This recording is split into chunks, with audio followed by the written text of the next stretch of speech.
Domitéo.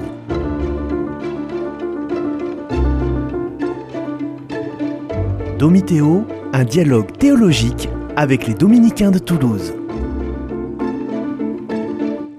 Bonjour frère Édouard. Bonjour frère Louis. Comment ça va? Eh bien, grâce à Dieu, avec le catéchisme. Tout va bien. On en arrive à un nouveau paragraphe qui s'intitule « L'Église est une, sainte, catholique et apostolique ». C'est au numéro 811 du catéchisme de l'Église catholique. On connaît bien ces quatre attributs, comme on dit. On s'en souvient quand on chante le credo, c'est souvent le moment où les catholiques se réveillent en latin, où on dit Et unam sanctam catholicam. Bon. Et apostolicam. Et est-ce que ces quatre attributs ont été inventés par une personne en particulier, un évêque par exemple, dans des temps anciens, ou est-ce que c'est un concile qui a vu ça tout d'un coup, ou d'où viennent ces quatre attributs? Alors, je répondrai sous un double aspect.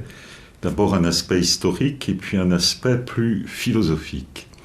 Sur l'aspect plus historique, il y a eu découverte progressive de ces attributs, de ces notes, comme on les appelle, qui caractérisent l'Église. D'abord, l'Église a été déclarée sainte dans les premiers écrits sur l'Église, et puis très vite s'est ajouté le mot catholique.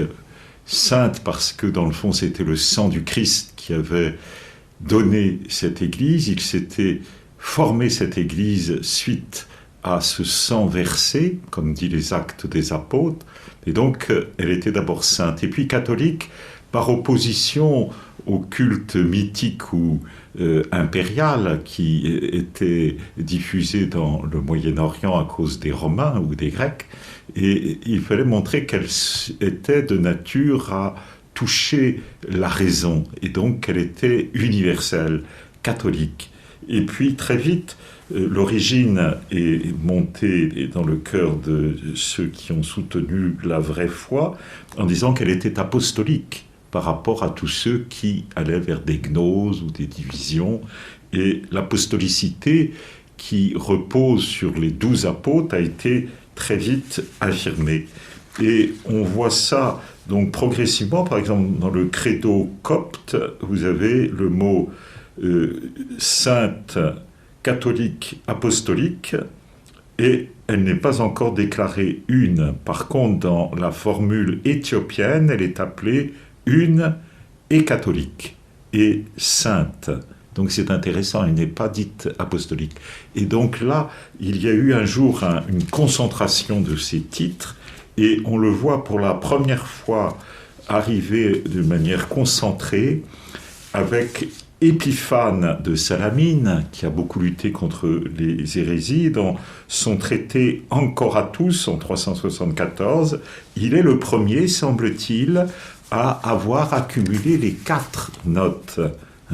Donc Mian, une, Agian, sainte, catholicaine, catholique, apostolicaine, apostolique. Donc c'est très beau, c'est ce père de l'Église qui a beaucoup fait contre les hérésies, qui le premier l'aurait donné, et on le retrouve très naturellement dans le symbole de Constantinople I en 381, où on retrouve en grec ce que je viens de dire, mais avec la traduction latine, puisque c'était un concile qui voulait être transmis aussi en Occident, donc traduit par les scribes de l'autorité publique de l'empereur, Unam sanctam catholicam et apostolicam ecclesiam. C'est la formule de notre credo. Donc c'est très touchant de voir comment, petit à petit, par concentration successive, les quatre notes ont été trouvées. Alors je dirais qu'à côté, il y a une raison philosophique.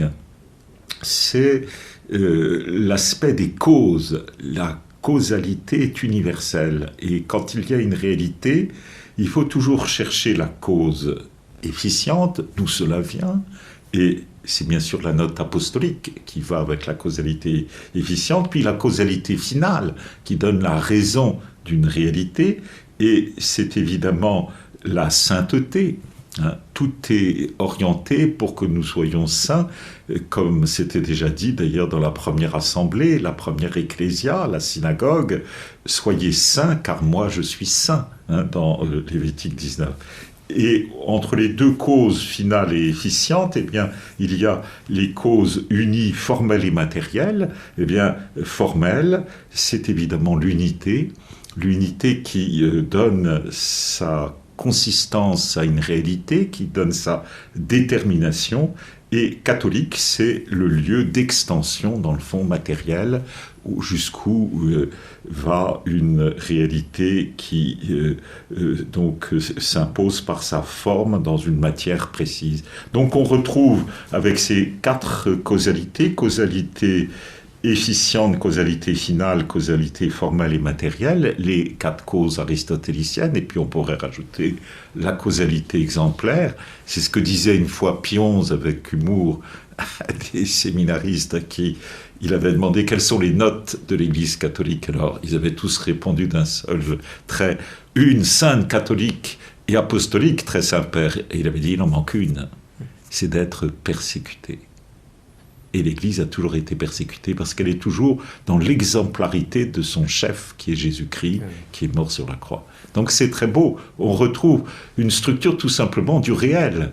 Et l'Église étant réellement visible, tangible, qu'on peut la voir, on peut l'entendre, elle s'exprime, eh bien, elle répond dans la réalité qu'elle est à ces 5 causalités.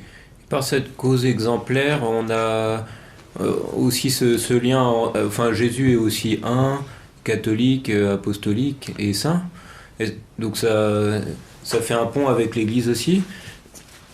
Oui, puisque Jésus est la tête du corps, comme on l'a vu dans les temps de réflexion que nous avons eus avant, il est l'époux de l'épouse, et de par le fait, lui-même est envoyé du Père. Et d'ailleurs, il nous envoie sur le modèle de la façon dont le Père l'envoie.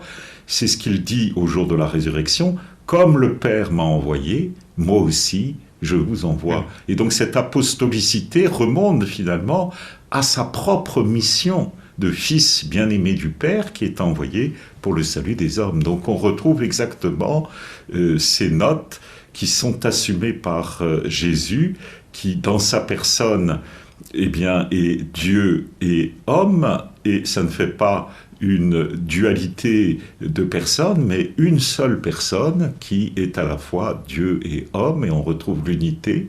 On retrouve aussi la catholicité, puisque Jésus est partout avec nous, où que soit son Église, je suis avec vous tous les jours jusqu'à la fin des temps. Donc c'est finalement très touchant de voir que Jésus cumule en lui-même ces notes et que l'Église est dans le fond Jésus prolongé et actualisé dans son Église.